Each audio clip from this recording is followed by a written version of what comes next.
everyone. Welcome back to another episode of the Easy Conversations podcast, a podcast about having easy conversations. I'm your host, Furkan Dandia. I'm really excited about today's episode, which is the first episode of 2022, and I have Dr. Jeremy Goldberg from Long Distance Love Bombs join me today. In this episode, Jeremy shares his own story of choosing purpose over comfort and some of the tough choices he had to make. Jeremy and I also discuss how typically in life, when we want to choose purpose, it often comes at the cost of comfort. And I think this episode is really timely coming into the new year for people that are really wanting to not only identify their purpose, but also figure out how to go about choosing purpose in their life. So I really hope you can get a lot out of this episode. And if at the end you can leave a 5-star review, I would truly appreciate it.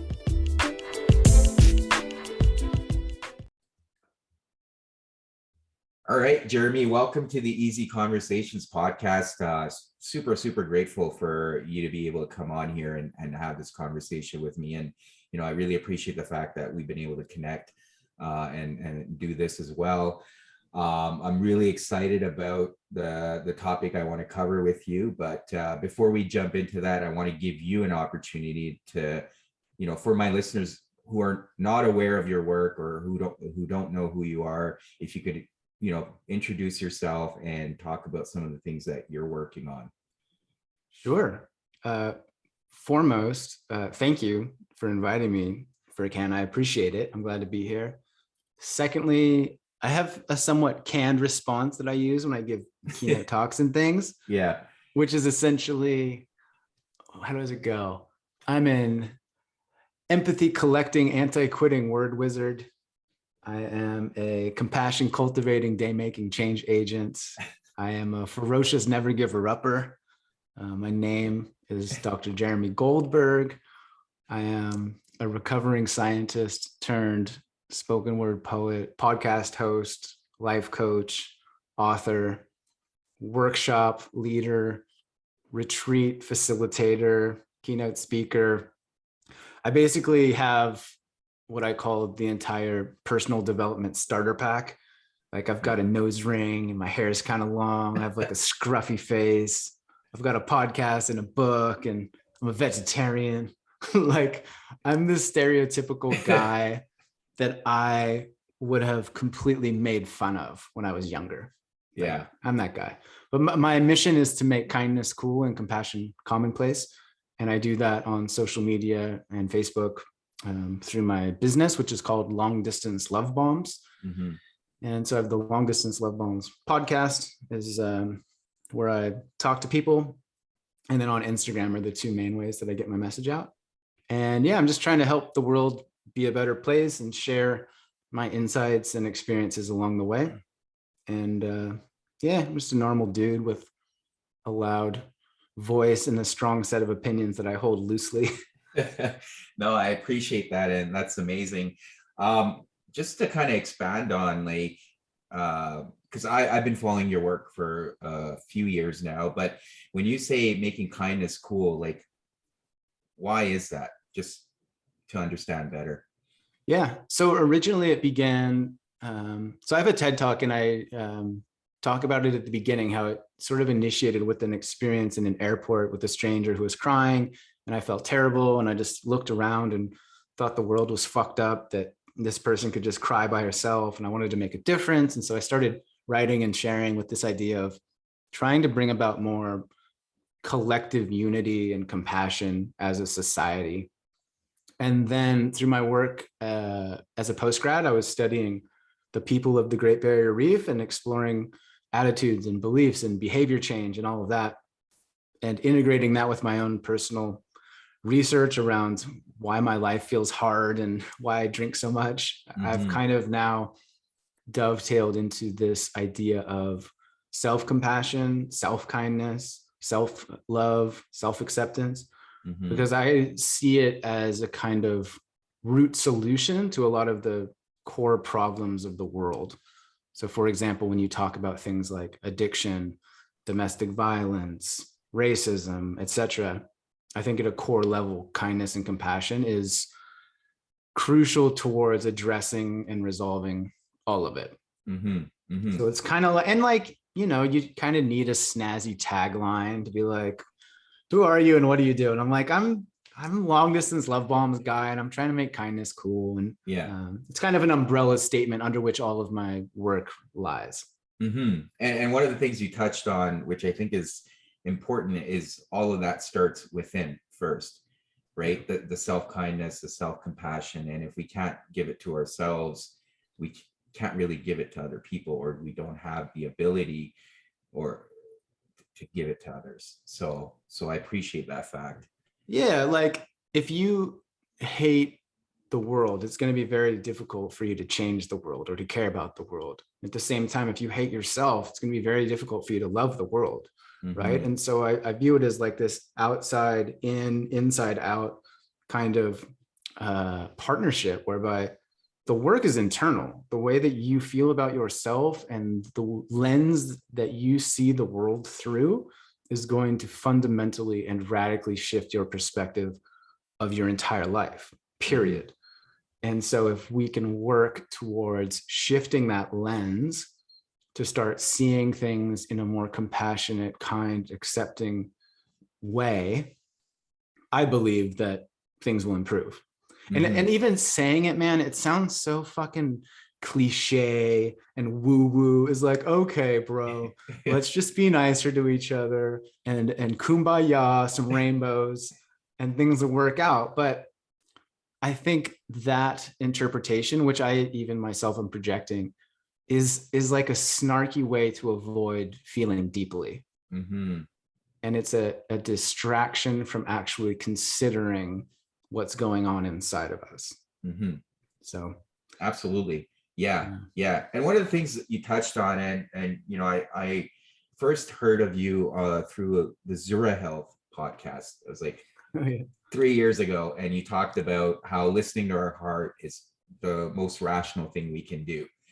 And I don't want to like get into what you covered in that podcast, but what stood out to me the most was the fact that, and you alluded to it earlier in your intro, you were a scientist, right? And then you decided to make this shift into the work you're doing today. And I find like today, and myself included, the reason why it resonated for me, because I was on my own journey, you know, kind of working corporate, which I still am doing as an engineer, but I'm also trying to make a difference in living in alignment with my purpose in life that I've identified. So what resonated for me was that ability to make that tough choice, because I think men in today's world feel this pressure, right? They need to be the providers, or they need to be the breadwinners, and often as men, I feel we don't take those risks in fear of losing those roles. And there's also that risk of failure, right? You take that huge risk and you fail, and now you feel the shame walking around. So I just want to understand your journey and what really inspired you, and then we'll kind of get into what things are now in the present. But yeah, just understanding that kind of moment you, or whether it was that experience that inspired you to make that change. Yeah, it's such a good topic. And off the top of my head, what came up for me when you were saying that was that, yes, it is a risk to change. Like change is inherently uncertain. Right. And that uncertainty can be perceived as risky, right? And we tend to focus on reasons why it might not work out or what we stand to lose. But we rarely consider what we stand to gain, and we rarely give ourselves the time and space and bandwidth to think about, what if this works out for me? Like, what if this actually is easy? What if I am able to provide for my family and live my dream life, and it's okay, like it happens, right?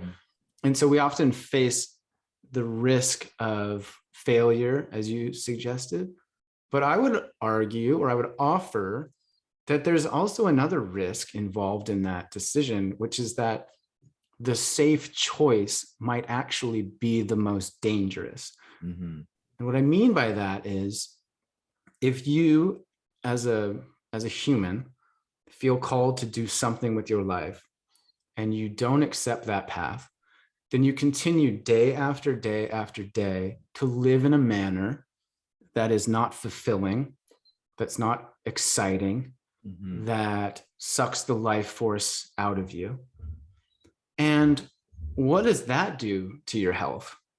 What kind of parent are you then when you're living half expressed? What kind of relationship can you reasonably expect to cultivate if deep down you hate how you spend 8 hours of your day?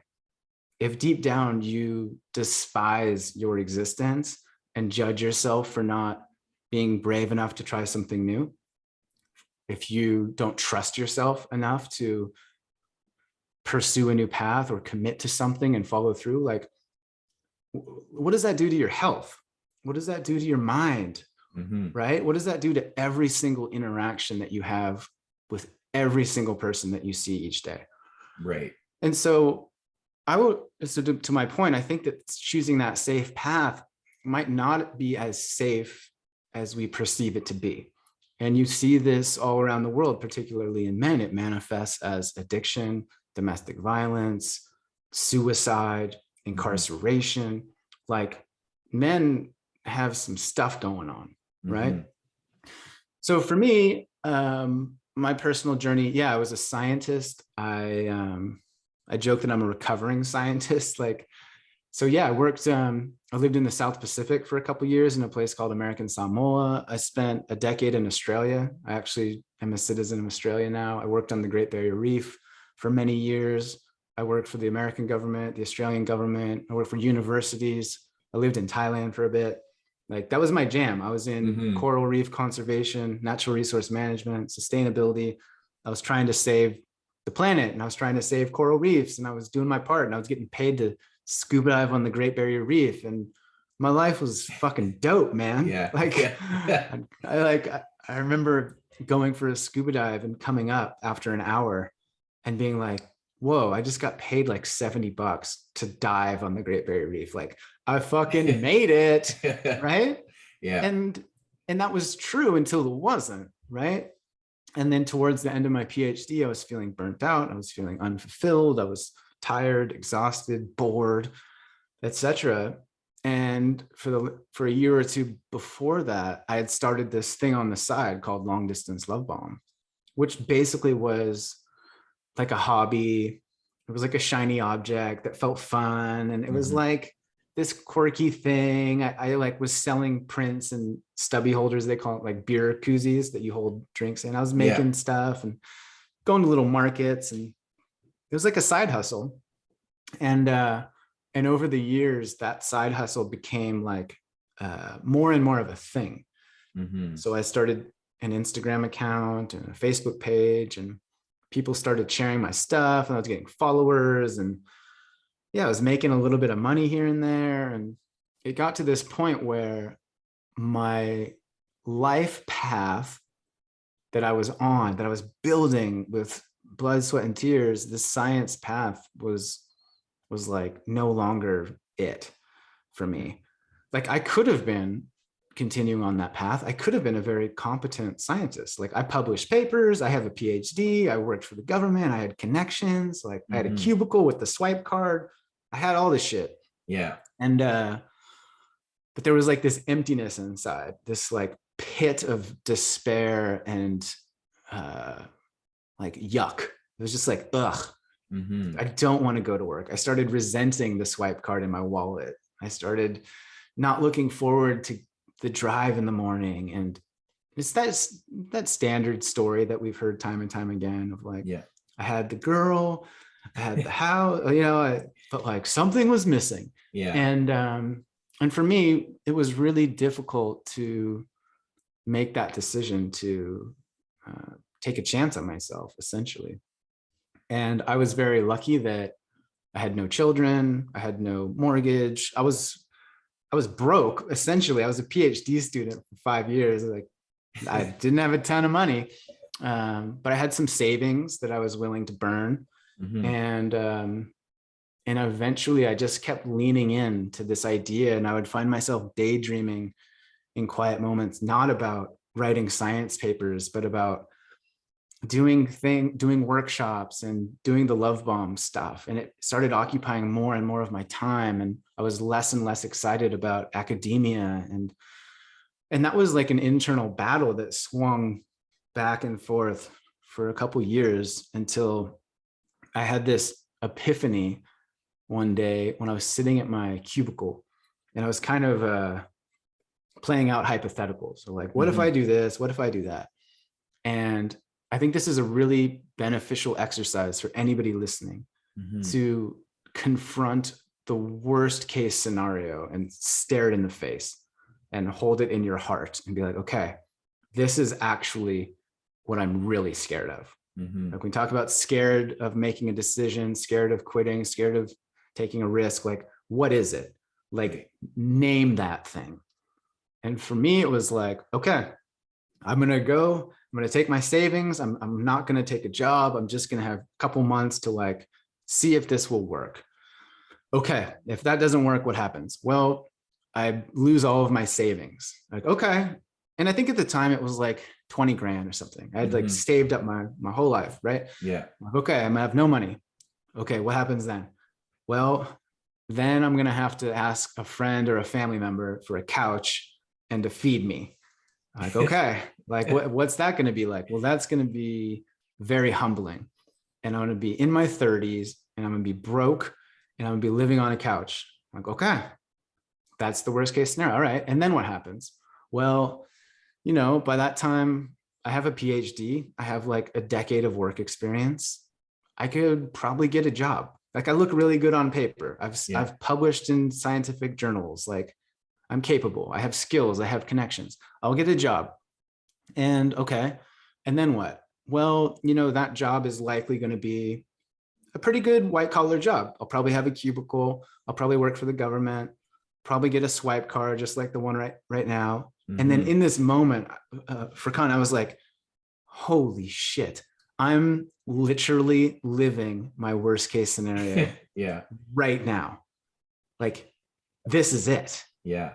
And so in that moment, I had this realization like, well, fuck it. Like, why not try it? Like the worst that will happen is I'll have 3 months, 6 months, 10 months, 2 years of trying to pursue my dreams, making memories, having adventures, learning some new shit. And like worst case scenario, I'm back here, possibly in this same exact cubicle, doing the same kind of job. And okay, like I just made peace with that.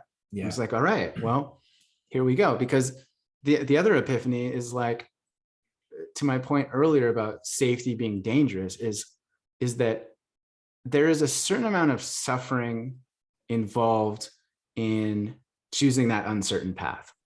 There's a certain amount of discomfort, a certain amount of fear, a certain amount of social pressure that you must confront, a certain amount of disappointment that you have to create in other people's expectations. Like it's a certain amount of suffering, right?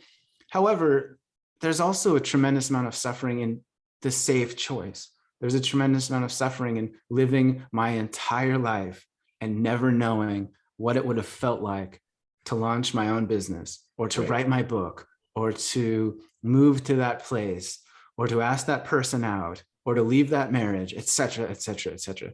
So for me, it kind of boiled down to which path would I regret not choosing, right? Like on my deathbed, I think this is also another helpful thing for people to do, is to consider yourself as an 80-year-old or on your deathbed. Like, would I be more regretful about taking the risk and failing, or would I be more regretful about not taking the chance and living that comfortable life? And for me personally, no judgment on anybody else considering this, like I would have regretted not knowing what that life could have been like, like what the taste of that life would have done for my insides. Like I wanted to know, right? And someone else listening might be like, no way. Like I would regret having the comfortable, stable life with the picket fence and the family. Like that's awesome. Yeah. The point is that for us individually, I'm talking about self-awareness, and I'm talking about bravery, and I'm talking about commitment and discipline to like put a stake in the ground clearly of what you want that lights you up inside, and then go. Yeah. So that's my TED talk about my life. Thanks for listening. No, I think it resonates, and I hope it resonates for other people. But for me, and you can apply that thinking or message to many aspects of our lives. And for me, it was twofold. I think in the sense when I was kind of contemplating, I was married, and I had a son.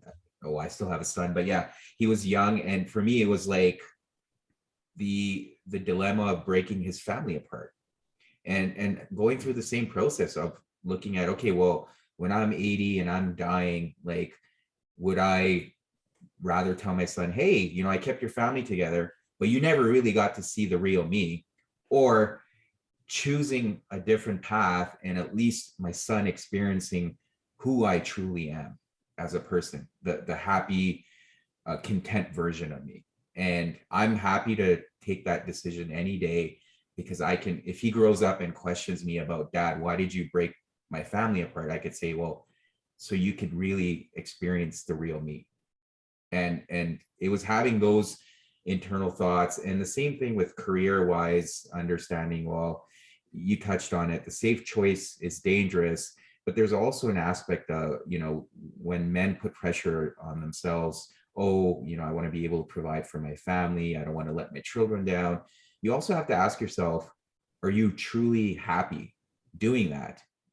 And if you were to ask your family members or your children, would they rather want, more money, or would they rather want a happier version of you? And that's, I think, some things you also need to consider. Yeah, for sure. And like, thanks for sharing that. And I can't imagine how hard that decision is for you and for so many others, right? And what comes up for me there is like, do you want to, well, how do I phrase this? Like, the act of breaking up a family is only one interpretation, right? Another interpretation is, I'm showing my son what it means to make difficult decisions while honoring my truth, right? It's like, I'm showing him that it's okay to love yourself enough that you can disappoint other people. Absolutely. Right. Yeah. It's like that. And it's like, and it's hard, and it's going to be difficult, and it's not ideal, and it's not how I thought it would go, but like, I'm using this as an opportunity to demonstrate, how to respond to change, how to cultivate resiliency, how to do a million things. Right. The other thing, gosh, what was I gonna say? I remember. So when I was doing my PhD, so that was like my day job. I was working for the Australian government. I had the gig, and then I had the side project, right? And I think for a lot of people trying to navigate these big life decisions, we tend to put it in like a binary decision. Either I do this or I do this, right? Either I work for the government, or I quit my job and I go all in. And admittedly, for me, like, I kind of went all in, although I did like take consulting gigs here and there. But another one was for that year or two, I was working, but I was also building up that side hustle. I would go to work 7 a.m. in the morning, and then I would work for an hour and clock in at 8. In the evenings, I was like spending it on my side projects. Like, I wasn't watching movies. I wasn't Netflixing. I wasn't like, I was grinding, man. I was I was in the Gary V fucking hustle mode. Eric Thomas. I was listening to those dudes during my workout, and I was prioritizing the right, how do I say this? I was prioritizing priorities, right? Because everything's a priority. Like, you got to eat, you got to sleep, blah, blah, blah. And for me, it was like a test of how bad I really wanted to do that thing. It's like, I'm working weekends, like, I'm putting in the time, I'm choosing as a consequence of those decisions to sacrifice certain things. Right. And that I think is a way to identify to those listening, like what you really want to do. So like if no one was going to pay you for it, like what would you be doing? And for me, it was like I was still writing, I was still going to markets, like I would live that life. It was a sign that like that there's something deep intrinsically motivating me to Right. like craft that life, right? Yeah. And so I think that what I'm trying to get across is that like there is a flexibility in terms of the amount of options that you have to create and adapt and pursue. It doesn't necessarily have to be all or nothing, this way or that way. You can get crafty. You can get what's the word? You can play around with it, right? And be creative with how you use your time and connections, etc. Absolutely. Yeah. I think you could structure it however you want. And that's kind of what I've been doing, similar to you, is just hustling in the evenings, doing school, Yeah. you know, master's in psychology and building the side hustle. And I think when you're passionate about something, it doesn't even feel like you're wasting time, because you're learning so much and you feel like you're putting something out there that you believe in. And Yeah. when you're doing that, I think you're a really powerful person at that point. Yeah, I saw a meme once. It said something like, a job is working 40 hours a week. A passion is working 80 for yourself. Yeah. Something like that. And I was Yeah. like, oh, that lands. I don't like Yeah. that it lands, but like, yeah, Yeah. you would understand that, I'm sure. Absolutely, 100%. Yeah.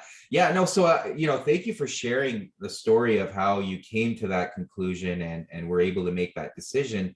But now you're living out your purpose, I would say. And how has that been, like being able to truly do what you believe in on a day-to-day basis? Well, as my partner says occasionally, new levels, new devils, right? Yeah. So like, yeah, again, like on paper, it's dope. Like I have a podcast, I wrote a book, and like I got a decent following on the internet. And then it's also like, oh shit, I have to manage a podcast. Oh dang, I have to write a book. Oh dang, I have followers then that I know are gonna read this now. Is like when I first started, I had like 400 followers or whatever. It was like, I don't give a shit, Yeah. whatever, doesn't matter. Whereas now it's like, oh, like I know that everything I write is going to be seen by thousands of eyes. And so when I say new levels, new devils, I love that expression because it reinforces that this life thing is perpetually about smacking your head against the ceiling of doubt, uncertainty, fulfillment, joy. And I'm perpetually discovering that cyclical nature is just ongoing. Yeah. It's like, oh dang, I thought once I figured out my purpose and what I'm supposed to be doing, that it's like I just get covered Yeah. in glitter and everything is easy.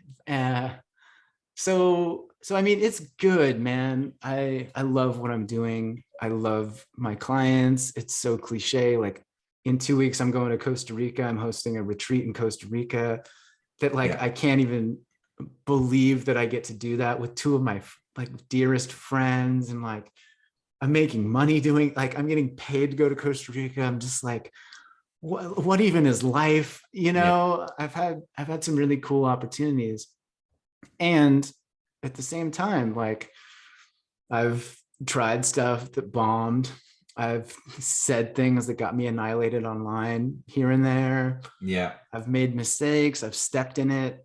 I'm trying to figure it out. Like I'm always being humbled in my relationship with my partner in the best and most beautiful way. Like I'm just trying to, I suppose, like stay on the path and answer the internal call to expand, express, evolve, do the stuff that I'm here to do while maintaining my humility, curiosity, and inner heart compass, so to speak. Yeah. Yeah, I don't know if that's helpful, but No, it is. I think, I like the phrase to new levels, new devils. And, I was thinking about it. It's almost like this whole journey is like a video game, right? I remember as a kid 100%. playing Super Mario, and like you make it to the next level and the challenges just keep getting harder and harder. Yep. And that's life, right? Like you can't get complacent, but you also have to celebrate when you reach the new levels, but understand you're going to get humbled and it's going to take longer, or you're going to have to ask other people for their help. I remember trying to get the cheat codes, right? Yep. I love that video game analogy, man. And then of the video game, right, where you have to die. You literally die, you go back to the beginning. And then you come back to that same spot, you try something different. Yes. Or you try the same shit. Guess what? You died again. God dang, back to the beginning. It's such a beautiful metaphor for life. It is. And then you get past it and you're like, yes, stoked. And then what? You die again. It's like, damn it. Yeah. And then at some point, through repetition, right? Through repetition and paying attention, the things that used to feel dangerous, scary, hard are just like, oh, I know this part. I need to jump over this thing. Or I need to do that thing. Right? It's the same with life. And I'll even have these dialogues with myself internally when I'm facing these inner monsters or inner bad guys.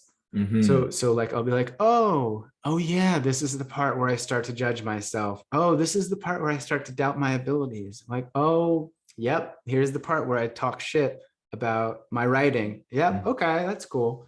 And so I've sort of cultivated an awareness or a familiarity with those various parts of the levels that I can just sort of blast past them easier than I used to be. Yeah. And just to add to that, I think it's also recognizing when, if you're continuing to die, it's being able to recognize, okay, maybe I need help here. And there's nothing wrong with that. Totally. It was fascinating. I went to see my therapist yesterday just for a regular check-in. And at the end, she asked me, like, she dropped a pretty big truth bomb on me. And she was like, well, when are you going to forgive yourself? And I was like, okay, that one, I did not expect that, but that's good reflection for the holidays. I had to actually write it down so I don't forget about it. But it's those little things, right? And I think, to your point, when you start shit talking yourself, we need to take a step back and understand, where is that even coming from? And have we truly forgiven ourselves? Because that's kind of been my theme lately, is that's the biggest battle, is with ourselves. Yeah. I would even to throw a different question your way, because I work with clients. So this is like the game that I play often. I would say, how does it benefit you to not forgive yourself? Right. Like, what do you gain from it? How does it help you in some way? Because we do things because it benefits us. And so maybe it means you don't have to confront certain feelings, or maybe it means that you get to stay safe, or you get to be a certain identity that protects you, right? Or you get to be a victim, and then you get attention and belonging and connection and community. So yeah, you get it. And that's what a huge question to ask at the end of a session. Yeah. So. And then and this is what it's going to cost you. Yeah. No, that's powerful stuff. And I guess as we get to the end here, I guess in your case, your worst case scenario would have brought you back to where you already were. Mm-hmm. And unfortunately, not a lot of people have that option, right?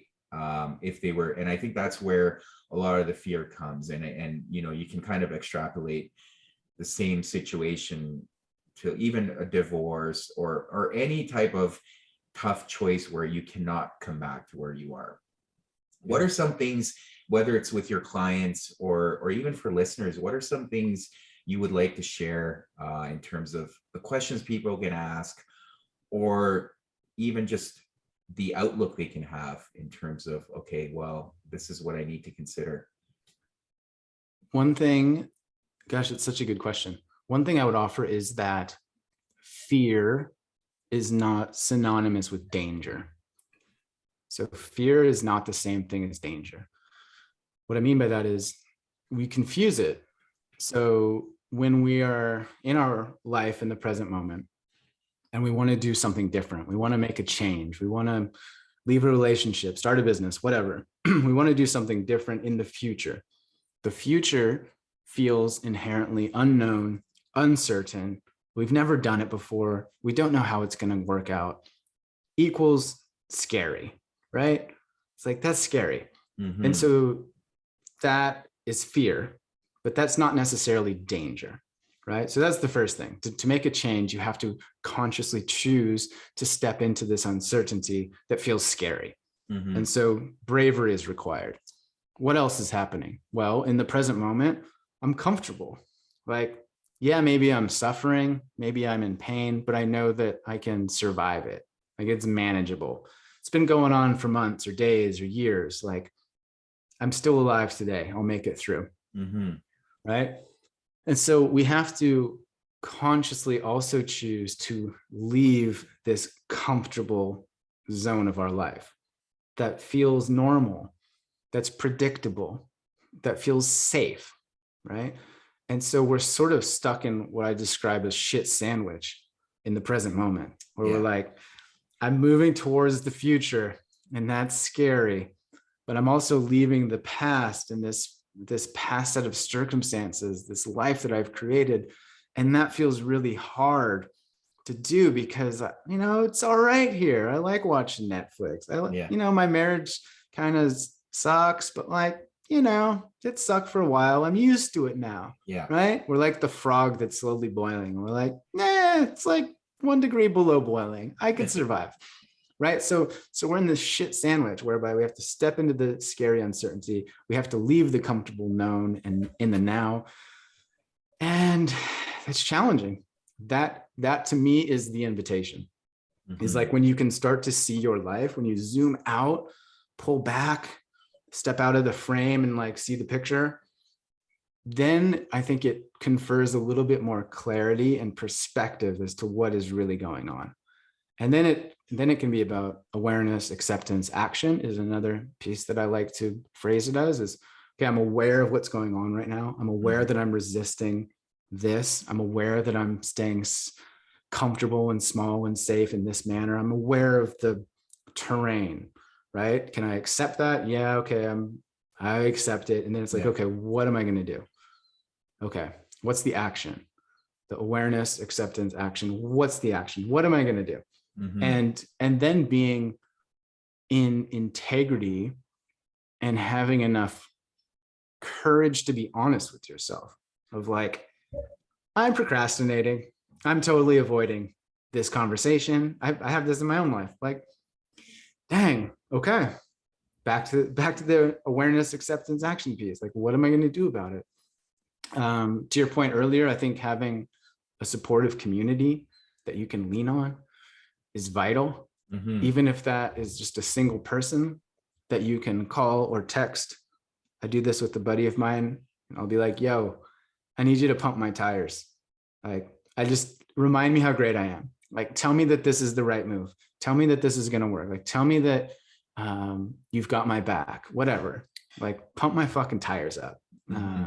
Put your hand on my back and like, just let me feel it for a minute. Yeah.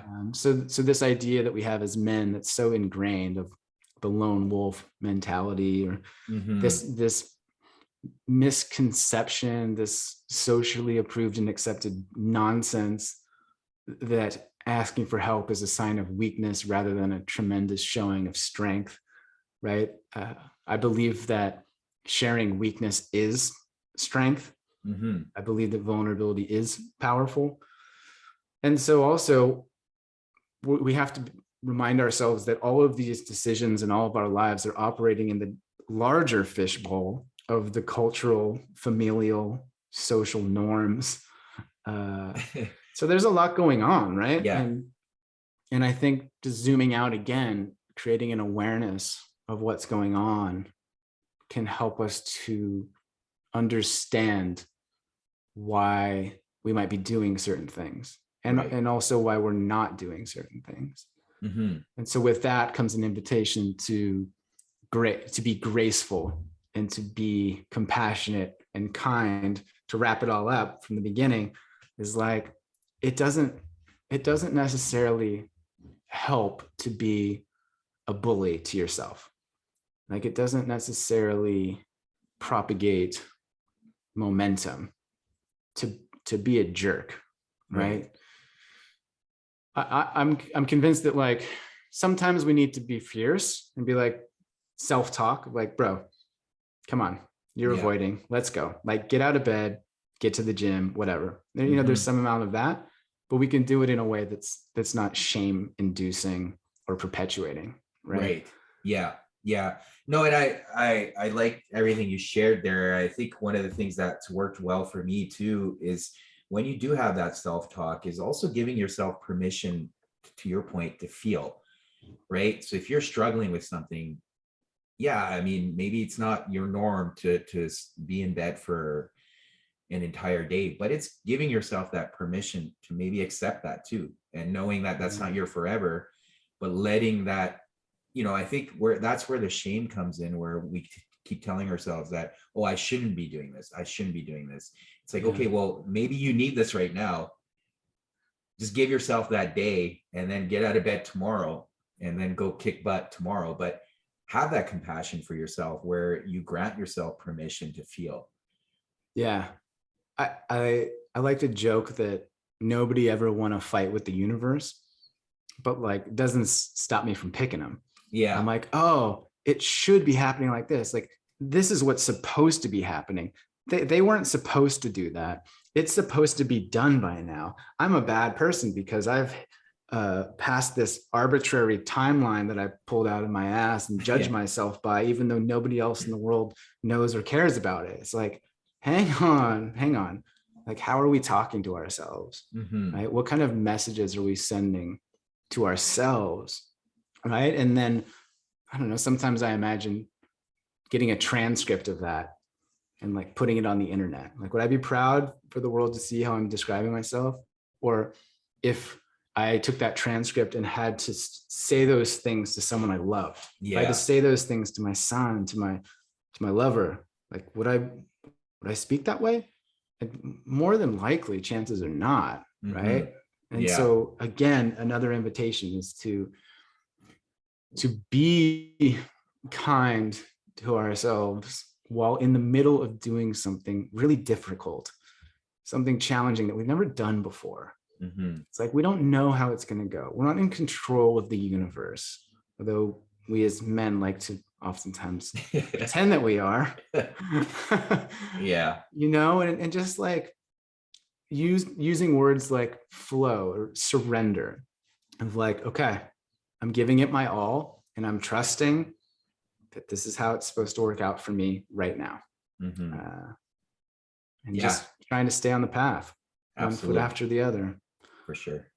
Yeah. No, and I really like that whole aspect of having someone in your life that you can rely on to pump your tires, because we shy away from that too, right? And I think whether it's this, we don't want to come across as narcissistic or whatever it could be, whatever fears there are, but I think just having someone there to your point, just have their hand on your back, so you feel like you've got that support, I think is important. Yeah, Buddy Wakefield has this great line, and he says, risk more softness, right? That vulnerability requires courage. And so risk more softness of like, hey, I'm having a hard time. Like, can I talk to you today? Hey, I'm really struggling with this.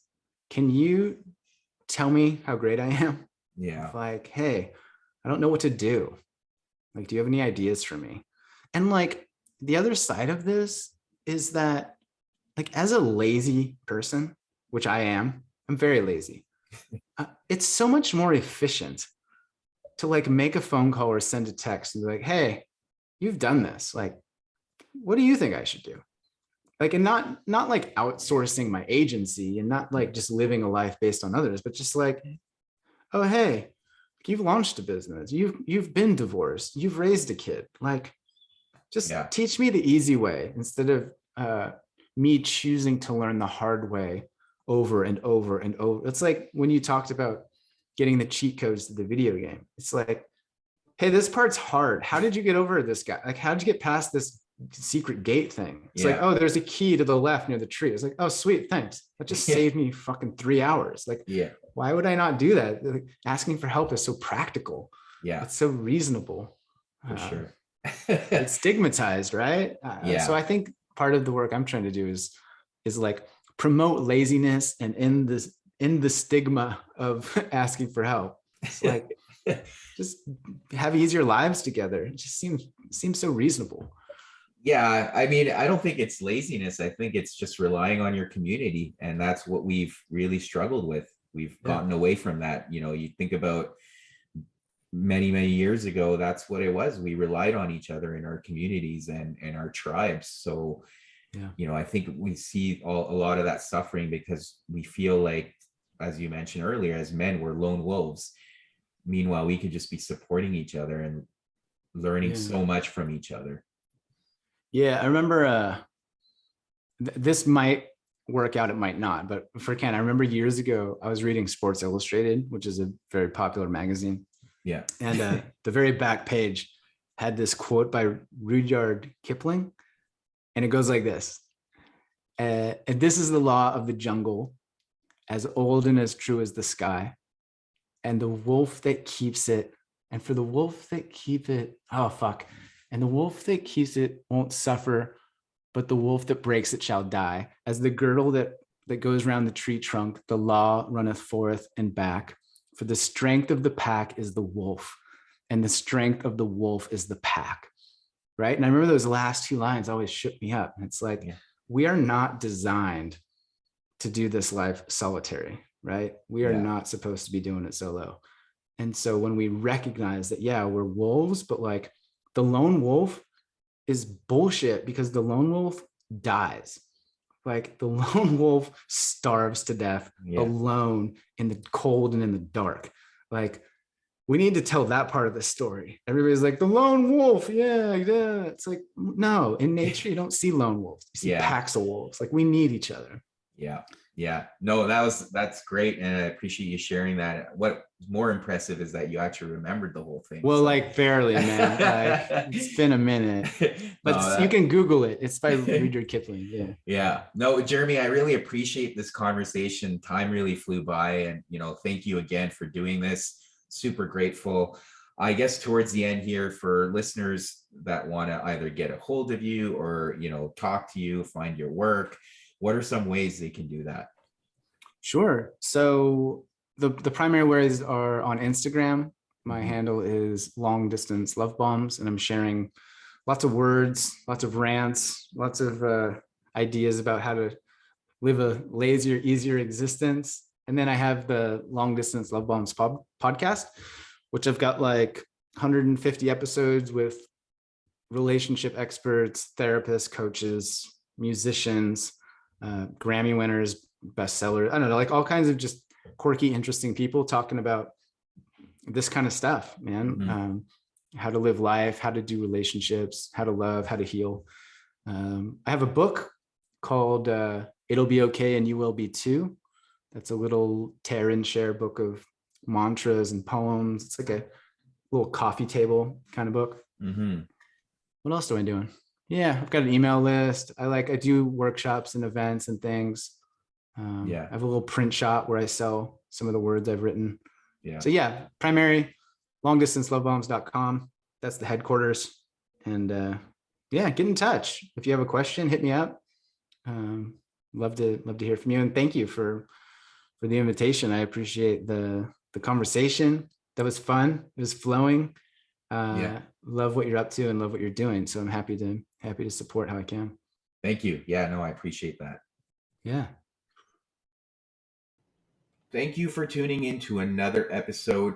As always, please subscribe to the podcast if you enjoy the episodes, or leave a comment in the comment section. I always love hearing from you. Thank you again. And until next week.